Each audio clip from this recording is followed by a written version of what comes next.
what do you notice that's a little unusual about that image? Blurry. It looks blurry. Anything else? It's all squares or these little diamond shapes. So they basically look like pixels, and this is a detail. So he paints these pixels, these individual diamonds, and then it's such a large painting that from far away it all comes together to create the picture of a person. In this case, it's a picture of himself.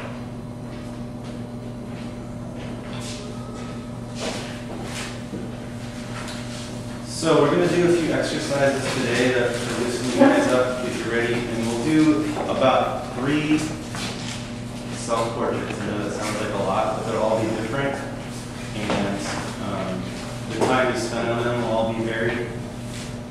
So the first one is a fun one. I think it involves not looking at your paper. When you draw, it's called a blind contour drawing. So you're going to need a mirror, and you're going to need a piece of paper and a pencil. That's it. So I will take you through the process, and then I'll pass out the mirror, and then I'll let you guys get started.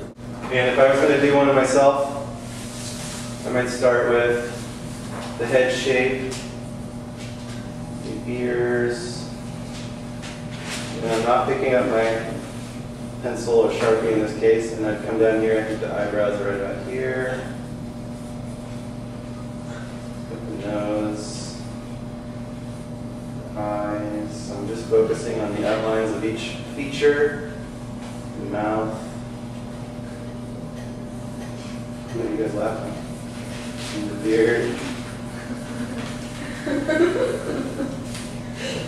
Okay, so that's not too bad. So you usually get really interesting results, even though it's not exactly what you want to capture. It'll be an interesting drawing nonetheless. So I'm going to give you guys like about 2 minutes to do this. So it's going to be really quick.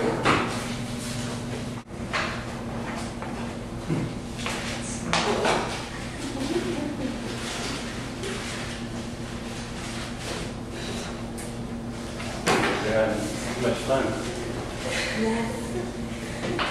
That's it's like a reptilian version of it. It's such interesting drawings that always produce amazing results. Okay, I think you guys. Before we started, I just want to give you guys some tips on facial proportion. Facial proportion is really the secret to making a portrait look like somebody, because it's all about placement. It's all about relationships of features, how close they are to other features, and how big they are compared to other features on the face. So I'm going to start with the basic shape again of your head. Because the eyes are the highest feature on our face, we think that they're actually higher up on our head, but they're actually about halfway down the head. So we're going to split the face in half horizontally, and then we'll split it vertically. And these guidelines should be really light. You don't want to see them at the end, but they should be there so you can use them as a reference. Halfway between your eyes and your chin, I'm going to draw another horizontal line like that. And then halfway between your nose and your chin, another horizontal line in between. You have the nose coming down here to this second line.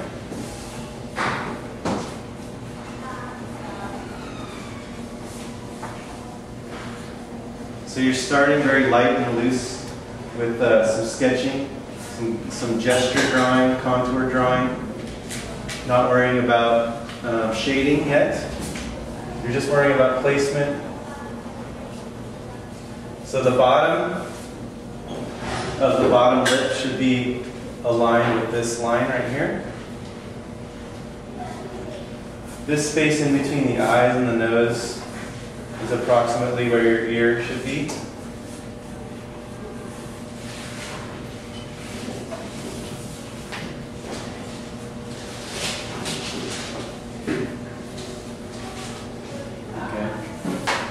everyone has a slightly different hairline too, so try to locate how far above your eyebrows your hairline starts.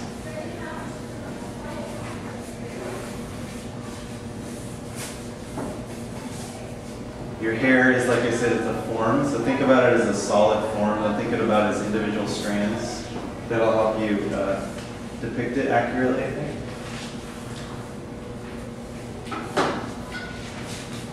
Also, your pupils should line up with the edge of the mouth. As you can see, mine don't really, but as a rule, they do.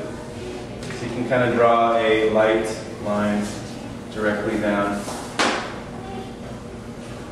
So I think for my particular portrait of this Mr. or Mrs. Generic, I don't know who they are, I have my eyes a little too far apart.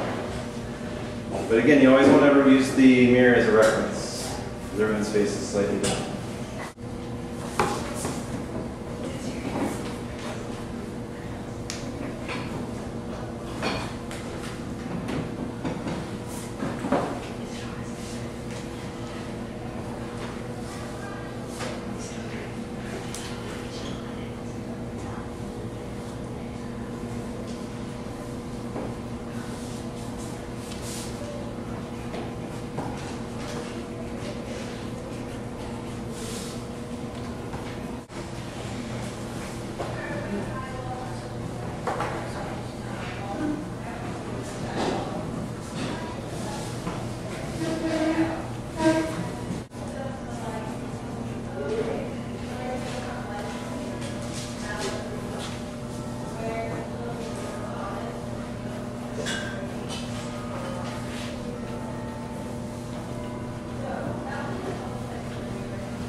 That's perfect, yeah.